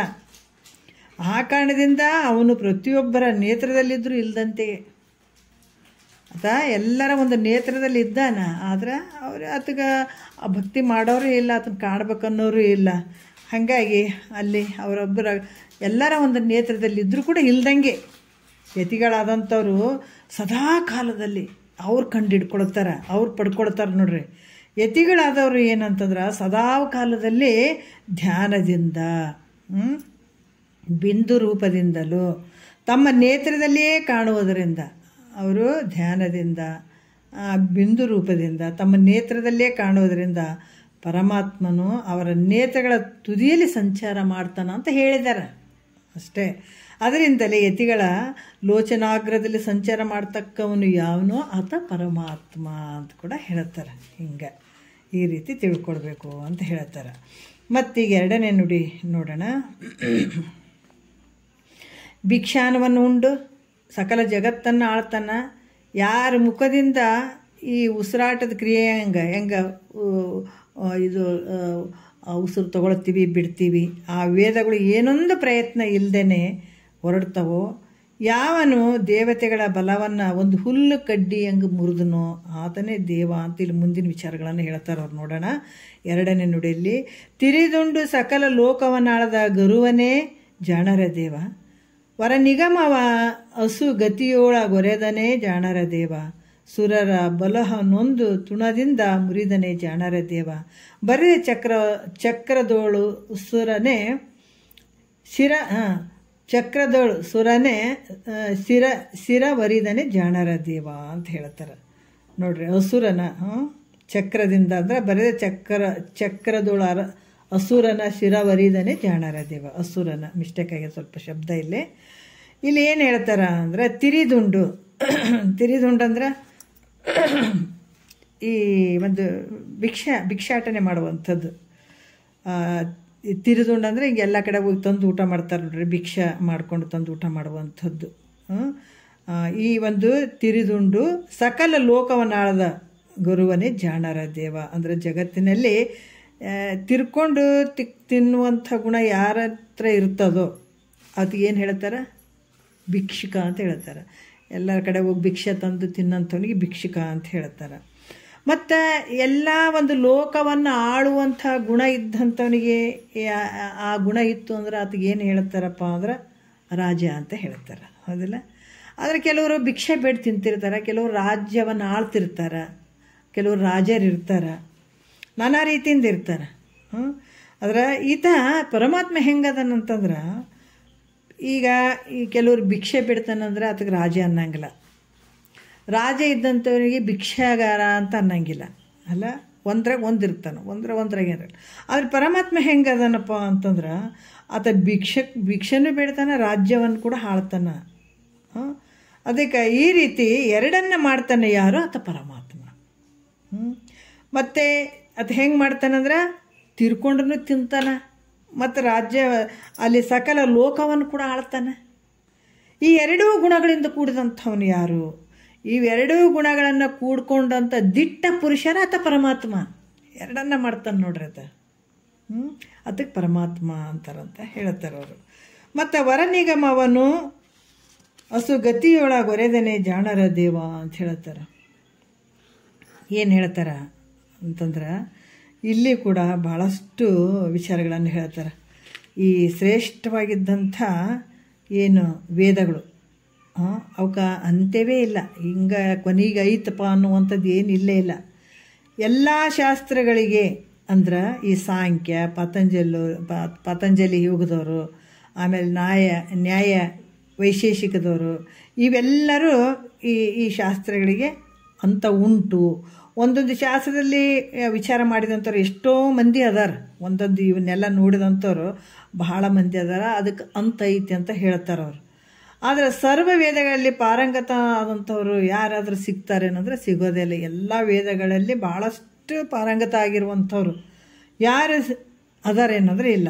ಇಂಥ ಸರ್ವಶ್ರೇಷ್ಠನಾಗಿದ್ದಂಥ ವೇದಗಳು ಹೆಂಗೆ ಇವು ಉಸಿರಾಟದಂಗೆ ಯಾವ ಪ್ರಕಾರ ನಡೀತಾವ, ಏನೊಂದು ಪ್ರಯತ್ನ ಇಲ್ಲದೆ ಹೆಂಗೆ ನಡೀತಾವೋ ಹಾಗೆ ಯಾರ ಮುಖದಿಂದ ಸಹಜವಾಗಿ ಹೊರಡ್ತವೆ ಅವನೇ ಪರಮಾತ್ಮ. ಈ ವೇದಗಳನ್ನೆಲ್ಲ ಯಾರಿಂದ ಬಂದಿದ್ದಾವೆ ಅಂದರೆ ಪರಮಾತ್ಮನ ಮುಖದಿಂದ ಬಂದಂಥವು ಇವೆಲ್ಲ ವೇದಗಳು. ಇವೆಲ್ಲ ಯಾರೋ ಒಬ್ಬ ವ್ಯಕ್ತಿ ಬರೆದಂಥವಲ್ಲ. ಅದಕ್ಕೆ ಏನೊಂದು ಪ್ರಯತ್ನವಿಲ್ಲದೆ ಯಾವ ರೀತಿ ನಾವು ಉಸಿರಾಟಕ್ಕೆ ಏನಾರು ಪ್ರಯತ್ನ ಮಾಡಕತ್ತೀವೇನೀಗ, ಉಸಿರಾಟ ತೆಗಿಯೋದು ಬಿಡೋದು ಏನಾರು ಪ್ರಯತ್ನ ಮಾಡಕತ್ತೀವೇನು ನಾವು? ಈ ಥರ ಏನೊಂದು ಪ್ರಯತ್ನವಿಲ್ಲದೆ ಹೆಂಗೆ ಇದನ್ನೆಲ್ಲ ವೇದಗಳ ವಿಚಾರಗಳು ಎಲ್ಲವನ್ನು ತಿಳಿದು ಇದನ್ನೆಲ್ಲ ಬರೆಯುವಂಥದ್ದು ಹೇಳುವಂಥದ್ದು ಯಾರ ಮುಖದಿಂದ ಅಂದರೆ ಪರಮಾತ್ಮ. ಆತನ ಮುಖದಿಂದನೇ ಇವೆಲ್ಲ ಬಂದಂಥದ್ದು. ಆತ ಪರಮಾತ್ಮ ಅಂತ ಹೇಳ್ತಾರೆ ಅವರು. ಸುರರ ಬಲಹ ನೊಂದು ತೃಣದಿಂದ ಮುರಿದನೇ ಜಾಣಾರ ದೇವ. ನೋಡ್ರಿ, ಒಂದು ಯಾಕಂದ್ರೆ ಸುರರು ಅಂದರೆ ಯಾರು? ದೇವತೆಗಳು. ಇವರು ಒಂದು ಕಾಲದಲ್ಲಿ ಏನು ಮಾಡಿದರು, ಕೆಲವ್ರಿಗೆ ಗರ್ವನೇ ಬರ್ತದೆ. ಈ ರಾಕ್ಷಸ ಅಸುರರಾಗಿರ್ಬೋದು, ಈ ಸುರರಾಗಿರ್ಬೋದು, ಇವ್ರು ಯಾವತ್ತೂ ಮುಕ್ತನಂತ ಕೇಳಿಲ್ಲ, ಮುಕ್ತ ಆಗ್ಬೇಕಂತ ಕೇಳಿಲ್ಲ. ಬರೀ ಹೊಟ್ಟೆ ಕಿಚ್ಚು ಉಳ್ಳಂಥವ್ರು ಇವರೆಲ್ಲ. ಯಾಕಂತಂದ್ರೆ ಅವರು ಬರೀ ಅವ್ರದ್ದು ಭೋಗಗಳನ್ನು ಕಸ್ಕೊಳ್ಬೇಕು, ಇವ್ರದ್ದು ಭೋಗಗಳನ್ನು ಕಸ್ಕೊಳ್ಬೇಕು, ಸ್ವರ್ಗ ಭೋಗ ಎಲ್ಲ ಇಂದ್ರನ ಭೋಗ ಎಲ್ಲ ವೈಭೋಗ ನಾವು ಕಸ್ಕೊಳ್ಬೇಕು. ಇದಕ್ಕೆ ಅವರು ಮತ್ತು ಈ ತಪಸ್ಸುಗಳೆಲ್ಲ ಮಾಡಿದಂಥದ್ದು. ಎಷ್ಟೆಷ್ಟೋ ವರ್ಷಗಳು ತಪಸ್ಸು ಮಾಡಿ ವರ ಪಡ್ಕೊಂಡ್ರೆ ಇಂಥವಕ್ಕೆ ಪಡ್ಕೊಂಡಿದ್ದಾವೆ. ಅದಕ್ಕೆ ಇಲ್ಲಿನ ಥರ ಒಂದು ದಿವಸ ಇವರಿಗೆ ಒಂದು ಗರ್ವ ಬಂತು. ಯಾರಿಗೆ? ಅಗ್ನಿಗೆ ಮತ್ತು ವರುಣಗ, ವಾಯುವಿಗೆ. ಈ ದೇವತೆಗಳಿಗೆ ನಾನು ಹೆಚ್ಚು ನೀನು ಹೆಚ್ಚು, ನಾನು ಹೆಚ್ಚು ನೀನು ಹೆಚ್ಚು ಅಂತ ಗರ್ವ ಬಂತು. ಇದನ್ನು ತಿಳ್ಕೊಂಡ ಪರಮಾತ್ಮ ಇವ್ರ ಗರ್ವವನ್ನು ಹೆಂಗಾದ್ರೂ ಮಾಡಿ ಮುರಿಬೇಕಂತ ಯಕ್ಷ ರೂಪವನ್ನು ತೊಟ್ಕೊಂಡು ಬಂದು ನೋಡ್ರತ. ಬಂದು ನಿಂತುಬಿಟ್ಟ. ಅದನ್ನು ನೋಡಿ, ಯಕ್ಷನೇ ನೀನು ನಮ್ಮ ಶಕ್ತಿಯನ್ನು ತಿಳಿಯದಲ್ಲೇ ಇಲ್ಲಿಗೆ ಯಾತಕ್ಕೆ ಬಂದಿ ಅಂತ ಕೇಳಿದ್ರು ಅವರು. ಈ ನಮ್ಮ ಶಕ್ತಿಯರ ಗೊತ್ತದಿಲ್ಲ ನಿನಗೆ? ಯಕ್ಷ ಇಲ್ಲಿ ಬಂದು ನಿಂತಿಯಲ್ಲ, ನಮ್ಮ ಶಕ್ತಿ ಗೊತ್ತಿರಲಾರ್ದ ನೀನು ಇಲ್ಲಿ ಬಂದು ನಿಂತೀಯಲ್ಲ ಅಂತ ಕೇಳಿದ್ರು. ಆವಾಗ ಯಕ್ಷ ಅಂತನ, ಎಲೆ ದೇವತೆಗಳೇ ನೀವು ಯಾರು, ನಿಮ್ಮ ಸಾಮರ್ಥ್ಯವೇನು ಅಂತ ಕೇಳಿದತ ಯಕ್ಷ. ಕೇಳಿದಾಗ ಅದಕ್ಕೆ ದೇವತೆಗಳಲ್ಲಿ ಅಗ್ನಿ ಹೇಳ್ತಾನ, ನಾನು ಅಗ್ನಿ, ಎಲ್ಲವನ್ನ ನಾ ಸುಟ್ಟು ಬಿಡುವಂಥ ಶಕ್ತಿ ನನಗೆ ಐತಪ್ಪ, ನನಗೆ ಅಂಥ ಶಕ್ತಿ ನನ್ನಲ್ಲಿ ಐತೆ. ಆಮೇಲೆ ವರ್ಣ ಹೇಳ್ತಾನ, ನಾನು ವರ್ಣ ಸರ್ವವನ್ನು ಎಲ್ಲವನ್ನು ಮುಳುಗಿಸ್ಬಿಡ್ತೀನಿ ನಾನು ಅಂತ ಈತ ಗರ್ವದಿಂದ ಹೇಳಕ್ಕೆ ಶುರು ಮಾಡಿದ. ಮತ್ತು ಈ ವರುಣ ಅಗ್ನಿ ಕೂಡ ಹಂಗೆ ಹೇಳ್ದ, ವರುಣ ಕೂಡ ಹಂಗೆ ಹೇಳ್ದ, ವಾಯು ಕೂಡ ಹಂಗೆ ಹೇಳ್ದ. ತಮ್ಮ ತಮ್ಮ ಶಕ್ತಿ ಎಷ್ಟೆಷ್ಟದ ಅವರೆಲ್ಲ ಜಂಬದಿಂದ ಕೊಚ್ಕೊಳಕ್ಕೆ ಶುರು ಮಾಡಿದರು. ಯಕ್ಷ ಅವರ ದುರಹಂಕಾರವನ್ನು ನೋಡಿದ, ವಾಕ್ಯಗಳನ್ನು ಕೇಳಿದ. ಅಯ್ಯ ದೇವತೆಗಳೇ, ಹೀಗೋ ನಿಮ್ಮ ಸಮ್ಮುಖದಲ್ಲಿ ನಾನು ಒಂದು ಹುಲ್ಕಡ್ಡಿಯನ್ನು ಇಡ್ತೀನಪ್ಪ, ಅದನ್ನು ಇದ್ರ ಮೇಲೆ ನಿಮ್ಮ ಶಕ್ತಿ ಪ್ರಯೋಗ ಮಾಡಿರಿ, ಮಾಡಿ ತೋರಿಸ್ರಿ. ಇದರಲ್ಲಿ ಶಕ್ತಿಯನ್ನು ಸೆಳ್ಕೊಂಡು, ಯಾಕಂತಂದ್ರೆ ಅದೇನು ಮಾಡ್ದೆ, ಈ ಶಕ್ತಿಯನ್ನು ನೀವು ತೋರಿಸಿದ್ರೆ ನಾವು ಭಾಳ ದೊಡ್ಡ ಶ್ರೇಷ್ಠ ಅಂತ ಹೇಳ್ತೀನಿ, ಇಂಥವ್ರ ದೊಡ್ಡವ್ರು ಅಂತ ನಾ ಹೇಳ್ತೀನಿ. ನನ್ನ ಮುಂದೆ ಇಷ್ಟು ಕೆಲಸ ಮಾಡಿಬಿಡ್ರಿ, ಈ ಹುಲ್ಲು ಕಡ್ಡಿಗೆ ನಾನು ಏನು ಮಾಡ್ಬೇಕಂತ ಹೇಳ್ತೀನಿ, ಅದನ್ನು ನಿಮ್ಮ ಆ ಶಕ್ತಿಯನ್ನು ಪ್ರಯೋಗ ಮಾಡಿರ್ತೀರಿ ಮೇಲೆ, ನಾನು ದೊಡ್ಡವ್ರು ಅಂತ ಹೇಳ್ತೀನಿ ಅಂತ ಹೇಳ್ದೆ. ಆದರೆ ಅದು ಒಂದು ಮಾಡಿದ ಪರಮಾತ್ಮ. ನೋಡ್ರಿ, ಜಗತ್ತಿನೊಳಗೆ ಪರಮಾತ್ಮನ ಒಂದು ಶಕ್ತಿಯಿಂದನೇ ಇಷ್ಟೆಲ್ಲ ನಡೆದದ್ದು. ದೇವತೆಗಳು ಆಗಿರ್ಬೋದು, ಅಸುರರಾಗಿರ್ಬೋದು, ಪಾತಾಳ ಲೋಕದವರು, ಮ್ಯಾಲ ಲೋಕದವರು ಎಲ್ಲ ಬಂದು ಸಕಲ ಜೀವರಾಶಿಗಳು. ಏನು ಆದರೆ ಎಲ್ಲರಿಗೆ ಸ್ವತಂತ್ರತೆ ಐತೇನು? ಈಗ ನಮಗೆ ಇಷ್ಟೆಲ್ಲ ಸ್ವತಂತ್ರವಾಗಿ ಮಾತಾಡ್ತೀವಿ, ಎಲ್ಲಿಂದ ಬಂತು ಈ ಶಕ್ತಿ? ಯಾರಾದರೆ ಪ್ರಾಣಿ ಪಕ್ಷಿಗಳು ಜಗತ್ತಿನಗಳು ಸಕಲ ಜೀವರಾಶಿಗಳು ಅದಾವಲ್ಲ, ಎಲ್ಲರೂ ಬಟನ್ ಹಾಕಿವೆ, ನಿಂಗೆ ಪಟ್ನ ಒತ್ತೋದಕ್ಕೆ ಇರುವೆಗಳು ಮನೆಯಾಗ ಸ್ವತಂತ್ರವಾಗಿ ಓಡಾಡ್ತಾವ, ಎಲ್ಲ ತಮ್ಮ ವ್ಯವಹಾರ ಮಾಡ್ತಾವ. ಯಾವುದರಿಂದ್ರಿ? ಏನಾರು ಬಟನ್ ಹಾಕಿದ್ವಿ, ಏನಕ್ಕೆ ಹಿಂಗೆ ಬಟನ್ ಒತ್ತಿದ್ರೆ ನೀವೆಲ್ಲ ಪ್ರಾಣಿಗಳು ಪಕ್ಷಿಗಳು ತಿರುಗಾಡ್ತಾವೆ, ಮನುಷ್ಯರ್ತೀವಿ, ಎಲ್ಲಿಂದ ಬರ್ತಾವೆ? ಇದು ಹೆಂಗಿರ್ಬೋದು ನೋಡ್ರಿ. ನಾವು ವಿಚಾರ ಮಾಡಿದಾಗ ಗೊತ್ತಾಗ್ತದೆ. ಅದಕ್ಕೆ ಹೇಳ್ತಾರೆ, ತನುವಿದೇನು ಎನ್ನೋಳು ಹೊಂದಿತೇತೇಕೆ ನಾನಾರು ಜನನ ಮರಣ ಕಾರ್ಯ ನನ್ನ ಈ ಶರೀರದೋಳು, ನೆನೆವ ಆಲಿಸುವ ಉಣುವ ಸೋಂಕುವ ತನವು ಆರವು ನುಡಿಗಳು ಜನಿಪವು ಎಲ್ಲಿಂದ, ಎನ್ನನ್ನು ಅನುಗೊಳಿಸಿ ನಡೆಸುವವರಾರು ಏತರದಿಂದ, ಜಗವಿನಿತು ಭೇದಾಕಾರದಿಂದ ಉದಿಸಿತೆಂಬ ಭಾವನೆಗಳ ಅನುಭವವಿಡುದು ಅಂತ ಹೇಳ್ತಾರೆ. ಎಷ್ಟು ಅದ್ಭುತವಾಗಿ ಹೇಳ್ತಾರೆ. ಜಗತ್ತು ನೋಡ್ರಿ, ನಾನಾ ವಿಚಿತ್ರ ಜಗತ್ತು ತೋರ್ತದ. ಶರೀರ ಆಗಿರ್ಬೋದು, ಇವೆಲ್ಲ ಇಂದ್ರಿಯಗಳಿಗೆ ಹೇಳ್ತಾರಲ್ಲ, ಇದು ಇಂದ್ರಿಯದಲ್ಲಿ ನಾನಾ ರೀತಿಯಿಂದ ಶರೀರದಲ್ಲಿ ಈ ನುಡಿಗಳು ಜನಿಪವು ಎಲ್ಲಿಂದ, ಈ ಮಾತುಗಳು ಎಲ್ಲಿಂದ ಬರ್ತಾವಂತ ಗೊತ್ತದೆ ನಮಗೆ. ಆಯುಷ್ಯ ಇರುವ ಮಟ್ಟ ಇರ್ತಾನೆ ಮನುಷ್ಯ, ಆದರೆ ಯಾವುದೋ ರಂಧ್ರದಿಂದ ಇವು ಪ್ರಾಣವಾಯು ಹೋಗಿಬಿಡ್ತದಲ್ಲ, ಇದು ಎಂಥ ವಿಚಿತ್ರ ರೀ ಅದು. ಅದು ನೋಡ್ರಿ ಎಂಥ ಒಂದು ಮಹಿಮೆ ಅದ ಆತಂದು ಶಕ್ತಿ ಹೆಂಗೈತೆ ಸಕಲ ಜೀವರಾಶಿಗಳಲ್ಲಿರುವಂಥವನು ಆತನೇ. ಅದಕ್ಕೆ ಆತನ ಒಂದು ಶಕ್ತಿಯಿಂದನೇ ಇಷ್ಟೆಲ್ಲ ನಡೆದಂಥದ್ದು ವ್ಯವಹಾರ. ಅದಕ್ಕೆ ಇಲ್ಲಿ ಹೇಳ್ತಾರ, ಅವರು ಮೂವರ್ದು ಏನು ಇಷ್ಟು ಗರ್ವದಿಂದ ಪಡ್ತಾ ಇದ್ರಲ್ಲ, ಯಕ್ಷ ರೂಪವಾಗಿ ಪರಮಾತ್ಮ ಏನು ಮಾಡ್ತಾನೆ, ಅವ್ರ ಶಕ್ತಿಯನ್ನು ತೊಗೊಂಡ್ಬಿಡ್ತಾನೆ ನೋಡ್ರಿ. ಆ ಶಕ್ತಿಯನ್ನು ತೊಗೊಂಡ್ಬಿಟ್ಟ ಆಗ ದೇವತೆಗಳು ತಮ್ಮಲ್ಲಿರುವ ಶಕ್ತಿಯೆಲ್ಲ ಹೋಗಿಬಿಡ್ತು. ಹುಲ್ಲು ಕಡ್ಡಿಯನ್ನು ಸಹ ಏನು ಮಾಡಲಿಕ್ಕಾಗಿತ್ತ, ಸುಡು ನೋಡ ಅಂತಂದ. ಆ ಹುಲ್ಲು ಕಡ್ಡಿ ಸುಡೋ ಶಕ್ತಿ ಅಗ್ನಿಗೆ ಬರಲಿಲ್ಲ. ಇದನ್ನು ಆರಿಸು ನೋಡೋಣ ಅಂತ ವಾಯು ದೇವತೆಗೆ ಹೇಳಿದ್ರೆ, ವಾಯುವಿನ ಅದನ್ನು ಆರಿಸೋ ಶಕ್ತಿನೂ ಬರಲಿಲ್ಲ. ಇದನ್ನು ಮುಳುಗಿಸು ನೋಡೋಣ ಅಂತಂದ, ಮುಳುಗಿಸೋ ಶಕ್ತಿ ವರ್ಣಗೂ ಬರಲಿಲ್ಲ. ಅದಕ್ಕೆ ಸಾಮರ್ಥ್ಯ ಇಲ್ಲದವ್ರು ಹಂಗಾಗಿಬಿಟ್ರು. ಒಂದು ಹುಲ್ಲು ಕಡ್ಡಿ ನೋಡ್ರಿ.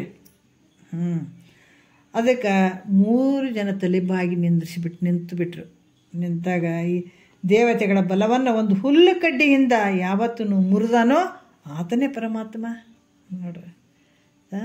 ಆತಗೆ ಪರಮಾತ್ಮ ಅಂತ ಹೇಳ್ತಾರೆ. ಮತ್ತು ಇಲ್ಲಿ ಇನ್ನೊಂದು ನೋಡೋಣ ಏನು ಹೇಳ್ತಾರೆ ಅಂದ್ರೆ, ಬರಿದ ಚಕ್ರದೋಳು ಸುರನ ಶಿರವರಿದನೆ ಜಾಣರ ದೇವ ಅಂತ ಹೇಳ್ತಾರೆ. ಇದು ಮೊದಲ ಹಿಂದಿನ ಒಂದು ವಿಚಾರದಲ್ಲಿ ಬಂದದ ಶಿವಕಾರುಣ್ಯ ಸ್ಥಳದಲ್ಲಿ. ಯಾಕಂತಂದ್ರೆ ಒಂದು ಚಕ್ರವನ್ನು ಬರೀತಾನೆ. ಈ ಚಕ್ರವನ್ನು ಬರೆದು ಅದನ್ನು ಎತ್ತು ಅಂತ ಹೇಳಿದಾಗ ಅದು ತಲೆ ಮೇಲೆ ಆ ಚಕ್ರವನ್ನು ಬಿದ್ದು ಆತ ಪ್ರಾಣವನ್ನು ಬಿಟ್ಟದ್ದು. ಆ ಜಲಾಂಧ್ರನ ಕತೆ ಮತ್ತು ಅಂಧಕಾಸುರನ ಕತೆ ಹೇಳ್ಕೊಂಡು ಬಂದಿದ್ದಾರೆ ಅವರು. ಅಲ್ಲಿ ಭಾಳಷ್ಟು ವಿಚಾರಗಳು ಬಂದು ಹೋಗಿದ್ದಾವೆ. ಅದಕ್ಕೆ ಅಂಥ ಒಂದು ಅಸುರನ ಒಂದು ಚಕ್ರ ಒಂದಿಷ್ಟು ಬರೀತಾನೆ ನೋಡ್ರಿ. ಬರೆದು ಅಂಧಕಾಸುರ ಏನಾಗ್ತದೆ ಅಂತಂದ್ರೆ, ಜಲಂಧ್ರ ಜಲಂಧ್ರ ಏನಾಗ್ತದೆ, ಒಂದು ಈ ಚಕ್ರ ಬರೆದು ಬಿಟ್ಟು ಇದನ್ನು ಸ್ವಲ್ಪ ನೀ ಎತ್ತು, ನಾನು ಭಾಳ ಶ್ರೇಷ್ಠ, ನೀ ಪರಮಾತ್ಮನಿಗೆ ಗೆದ್ದು ಬಿಡ್ತಿದ್ದೆ ಅಂತ ನಾನು ತಿಳ್ಕೊಳ್ತೀನಿ ಅಂತ ಹೇಳ್ತಾನತ್ತ. ಆವಾಗ ಆ ಚಕ್ರವನ್ನು ಆತ ತೊಗೊಂಡು ಮ್ಯಾಲೆ ಎತ್ತುತ್ತಾನೆ. ಅದೇ ಭಾರ ಆಗಿಬಿಟ್ಟು ಆತನ ತಲೆ ಮೇಲೆ ಬಿದ್ದು ಆತ ಸತ್ತೋಗ್ಬಿಡ್ತಾನಲ್ಲ ಯಾರು ಜಲಂಧ್ರ. ಆ ರೀತಿಯಾಗಿ ನೀನು ಅಂಥ ಒಂದು ಅಸುರನ ಒಂದು ಶಿರವನ್ನು ಅರಿದಂಥ ಜಾಣರ ದೇವ ನೀನಿದ್ದೀಯಪ್ಪ ಅಂತ ಇಲ್ಲಿ ಭಾಳ ವಿಶೇಷವಾಗಿ ಹೇಳ್ತಾರೆ. ಸ್ವಲ್ಪ ನೋಡೋಣ, ಇನ್ನೊಂದು 2 ನಿಮಿಷ ಅದ, ಒಂದು 5 ನಿಮಿಷ ಅದ ನೋಡೋಣ. 3ನೇ ನುಡಿಯಲ್ಲಿ ಹೇಳ್ತಾರೆ ಏನಂತಂದ್ರೆ, ಇನ್ನು ಯಾರನ್ನು ಪೂಜಿಸದೆ ಯಾವನು ಸರ್ವರಿಂದ ಪೂಜಿಸಿಕೊಳ್ತಾನೋ ನೋಡ್ರಿ, ಯಾವನು 3 ಲೋಕಗಳನ್ನು ನಾಟಕ ಆಡಿಸ್ತಾನ, ವಿಷ್ಣು ಪರಮಾತ್ಮನ ಸ್ತ್ರೀ ರೂಪವನ್ನು ಧಾರಣ ಮಾಡಲು ಅವನನ್ನು ಲಗ್ನವಾಗಿ ಯಾವತ್ತೂ ಆಳ್ತಾನೋ, ಯಾವತ್ತೂ ಸಕಲ ಜೀವಿಗಳಿಗೆ ಅವರವರ ಸೂಕ್ಷ್ಮ ದೇಹದಲ್ಲಿ ಭೋಗಗಳನ್ನು ಕೊಡ್ತಾನೋ ಅದನ್ನೇ ಪರಮಾತ್ಮ ನೋಡು ತಿಳ್ಕೊ ಅಂತ ಹೇಳ್ತಾರೆ ನೋಡ್ರಿ. ಎಷ್ಟು ಅದ್ಭುತವಾಗಿ ಹೇಳ್ತಾರೆ. ಯಾರನ್ನ ಪೂಜಿಸದೆ ಆತ ಯಾರಿಗೂ ಪೂಜೆ ಮಾಡಲ್ಲ, ಅದನ್ನೇ ಎಲ್ಲರೂ ಪೂಜೆ ಮಾಡುವಂಥವನದು, ಅದು ಪರಮಾತ್ಮ ಅಂತಾರೆ. ಪೂಜಿಸದ ಆರನ್ನು ಪೂಜೆಗೊಂಬದು ಅಧಿಕನೇ ಜಾಣರ ದೇವ. ಜಗವೆಂಬ ನಾಟಕವನ್ನು ಆಡಿಸುವನೇ ಜಾಣರ ದೇವ. ರಾಜೀವನಾಭನು ವಧುವಾಗಲಾಳದನೇ ಜಾಣರ ದೇವ. ಸೋಜಿಗ ದೊಡಲೋಳ ಆತ್ಮರ ಭೋಗವೀವನೇ ಜಾಣರ ದೇವ ಅಂತ ಹೇಳ್ತಾರೆ. ಆಯಿತಾ, ಯಾರ ಕಡೆಯಿಂದ ಅದು ಯಾರಿಗೂ ಪೂಜೆ ಮಾಡುವಂಥವನಲ್ಲ, ಆದ್ರೆ ತಾನು ಎಲ್ಲರ ಕಡೆಯಿಂದ ಪೂಜೆ ಮಾಡಿಸ್ಕೊಳ್ಳುವಂಥವನು. ಇಂದ್ರಾದಿ ದೇವತೆಗಳು ಉಳಿದ ದೇವತೆಗಳಿಂದ ಮತ್ತು ಲೋಕದ ಜನರಿಂದ ಪೂಜೆಗೊಳ್ತಾನೆ ಈತ ಪರಮಾತ್ಮ. ಆದ್ರೆ ಅವರು ಸಹ ಜಗತ್ಕರ್ತನಾದ ಪರಮೇಶ್ವರನ ಇವರೆಲ್ಲ ದೇವತೆಗಳು ಪೂಜೆ ಮಾಡ್ತಾರೆ ಪರಮಾತ್ಮನನ್ನು. ಅದರಿಂದ ಆತಗೆ ಅಧಿಕ ಅಂತ ಹೇಳಿಸಿ, ಯಾಕಂದರೆ ಅಧಿಕರ ಅಂತ ಹೇಳಿಸ್ಕೊಳಂಗಿಲ್ಲ, ಅವರು ಎಲ್ಲರೂ ಅಧಿಕರ ಅಂತ ಹೇಳಿಸ್ಕೊಳ್ತಾರೆ. ಅದಕ್ಕೆ ಮಹಾದೇವ, ಅದಕ್ಕೆ ಶ್ರೀ ಮಹಾದೇವಂಗೆ ಸೋಮಂಗೆ ಸುಖಪೂರ್ಣ ಧಾಮಂಗೆ ಸತ್ಯ ಚಿದ್ರೂಪಂಗೆ ಕಾಮಿತ ಜನ ಕಲ್ಪಭೂಜಂಗೆ ಶಂಭುವಿಗೆ ಆಮೋದದಿಂದ ವಂದಿಸುವೆನೋ ನೋಡ್ರಿ. ಎಷ್ಟು ಹೇಳ್ತದೆ, ಶ್ರೀ ಮಹಾದೇವಂಗೆ ಸೋಮಂಗೆ ಸುಖಪೂರ್ಣ ಧಾಮಂಗೆ ಸತ್ಯ ಚಿದ್ರೂಪಂಗೆ ಕಾಮಿತ ಜನ ಕಲ್ಪಭೂಜಂಗೆ ಶಂಭುವಿಗೆ ಆಮೋದದಿಂದ ವಂದಿಸುವೆನೋ. ಎಲ್ಲ ದೇವತೆಗಳು ಇದನ್ನು ಪೂಜೆ ಮಾಡುವಂಥವ್ರು ಅದಾರ. ಎಲ್ಲ ಲೋಕ ಜನರಿಂದ ಪೂಜೆಗೊಳ್ಳುವಂಥವನು ಪರಮಾತ್ಮ. ಆದ್ರೆ ಪರಮೇಶ್ವರ ಎಲ್ಲರೂ ಜಗತ್ಕರ್ತನಾದ ಪರಮೇಶ್ವರನ ಪೂಜಿಸ್ತಾರೆ. ಅದರಿಂದ ಅದಕ್ಕೆ ಬೇರೆದವ್ರು ಎಲ್ಲಾದರೂ ಅಧಿಕರದಾರ ಅಂತ ಹೇಳಂಗಿಲ್ಲ ಪರಮಾತ್ಮನಿಗಿಂತ. ಯಾವತ್ತೂ ಸರ್ವರಿಂದ ಪೂಜಿಸಿಕೊಳ್ತಾ ತಾನು ಮಾತ್ರ ಯಾರನ್ನು ಪೂಜಿಸದೇ ಇರ್ತಕ್ಕಂಥ ಶ್ರೇಷ್ಠ ಯಾರದರ ಅವನೇ ಪರಮಾತ್ಮ ಅನ್ನುವಂಥ ವಿಚಾರವನ್ನು ಹೇಳ್ತಾರೆ ಅವರು. ಮತ್ತು ಮೂಜಗವೆಂಬ ನಾಟಕವನ್ನು ಆಡಿಸುವನೇ ಜಾಣರ ದೇವ. ಎಂಥ ಒಂದು ಅದ್ಭುತ ರೀ ಇದು.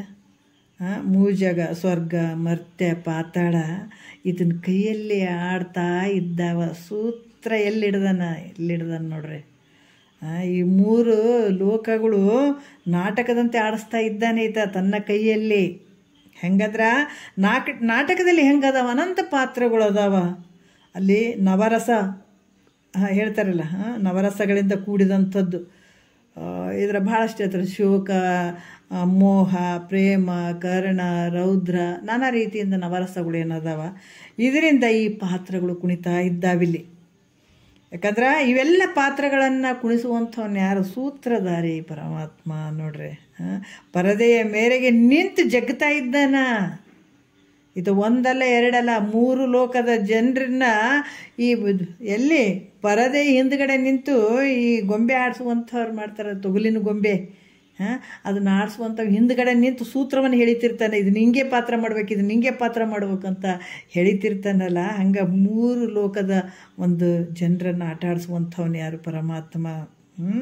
ಈತನೇ ಏನಪ್ಪ ಅಂದರೆ ಈ ಸೂತ್ರಧಾರನು ಪರದೆಯ ಮೇರೆಗೆ ನಿಂತು, ಪರದೆ ಹಿಂದ್ಗಡೆ ನಿಂತು ಸೂತ್ರದ ಒಂದು ಆಟವನ್ನು ಆಡ್ತಾ ಇದ್ದಾನೆ. ಆದ್ರೆ ಆ ಪಾತ್ರಗಳು ತಾಳಕ್ಕೆ ಸರಿಯಾಗಿ ಕುಣಿತಾ ಇದ್ದಾವ.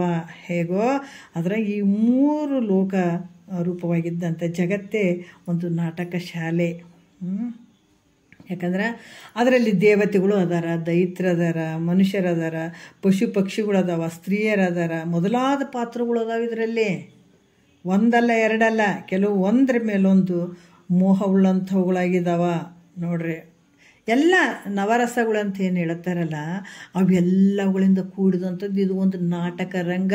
ಯಾವ ಇವು 3 ಲೋಕಗಳು ಒಂದಲ್ಲ. ದೇವತೆಗಳಾಗಿರ್ಬೋದು, ಅಸುರರಾಗಿರ್ಬೋದು, ಮನುಷ್ಯರಾಗಿರ್ಬೋದು, ಇವೆಲ್ಲ ಪ್ರಾಣಿ ಪಕ್ಷಿಗಳಾಗಿರ್ಬೋದು. 1 2 ನೋಡ್ರಿ. ಇವೆಲ್ಲವುಗಳು ಒಂದು ಯಾಕಂದ್ರೆ ಒಂದ್ರ ಮೇಲೆ ಒಂದು ಮೋಹ ಉಳ್ಳಂಥವುಗಳಾಗಿದ್ದಾವೆ. ಮತ್ತು ಶೋಕದಿಂದ ಕೂಡಿದಾವ ಓಸು. ಅದಕ್ಕೆ ಕೆಲವು ಕರುಣಾಶಾಲಿಗಳಾಗಿದ್ದಾವೆ, ಕೆಲವು ಇವೆಲ್ಲ ನವರಸಗಳಿಂದ ಕೂಡಿದಂಥವುಗಳಾಗಿದ್ದಾವೆ. ಈ ಪಾತ್ರಗಳಿಗೆ ಆತ್ಮ ಅನ್ನುವಂಥ ಸೂತ್ರವನ್ನು ಹಚ್ಚಿ ನೋಡ್ರಿ, ಆತ್ಮ ಅನ್ನುವಂಥ ಸೂತ್ರವನ್ನು ಹಚ್ಚಿ ಮಾಯೆ ಎಂಬುವ ಪರದೆ ಮರೆಗೆ ನಿಂತು ಸೂತ್ರವನ್ನು ಜಗ್ಗಕತ್ತಾನೆ ನೋಡ್ರಿ. ಆತ ಎಷ್ಟು ಅದ್ಭುತವಾಗಿ ಮಾಡ್ತಾ ಇದ್ದಾನ, ಆಟ ಆಡ್ತಾನೆ. ಆದರೆ ಈ ತಾಳಗಳು ಯಾವಪ್ಪ ಅಂದ್ರೆ ಪಾಪ ಪುಣ್ಯಗಳೇ ತಾಳಗಳು. ಮತ್ತು ಅದರ ಪ್ರಕಾರ ನೀರು ಕುಣಿಬೇಕಾಗ್ಯದಲ್ಲ. ಈಗ ತಾಳ ಯಾವಪ್ಪ ಅಂದ್ರೆ ಪಾಪ ಪುಣ್ಯಗಳನ್ನುವಂಥ ತಾಳಗಳು. ಪಾಪ ಪುಣ್ಯಗಳ ತಾಳಗಳ ಪ್ರಕಾರ ಇವು ಪಾತ್ರ ಮಾಡ್ಬೇಕಾಗ್ಯದ. ಏನು ಮಾಡೋದು? ಅದಕ್ಕೆ ಈ ಪಾಪ ಪುಣ್ಯಗಳನ್ನುವಂಥ ತಾಳಕ್ಕನುಸಾರವಾಗಿ ಈ ಪಾತ್ರಗಳು ಕುಣಿಯಕತ್ತವ. ಈ ಪ್ರಕಾರ 3 ಲೋಕ ಅನ್ನುವಂಥ ನಾಟಕವನ್ನು ಆಡಿಸ್ತಕ್ಕಂಥವ್ನು ಯಾರು? ಈತ ಪರಮಾತ್ಮನೇ ಅದನಂತ ಹೇಳ್ತಾರೆ. ಇನ್ನು ನೋಡೋಣ ಮುಂದೆ ಭಾಳಷ್ಟು ವಿಚಾರಗಳನ್ನು ನಮಗೆ ತಿಳಿಸ್ತಾರೆ. ನಿಜಗೊಂಡ್ರೆ ನೋಡ್ಕೊಂಡು ಹೋಗೋಣ. ಒಂದೆರಡು ಮತ್ತು ಗುರುಗಳ ಪಾದಕ್ಕೆ ಅರ್ಪಿಸಿ ಹರವು.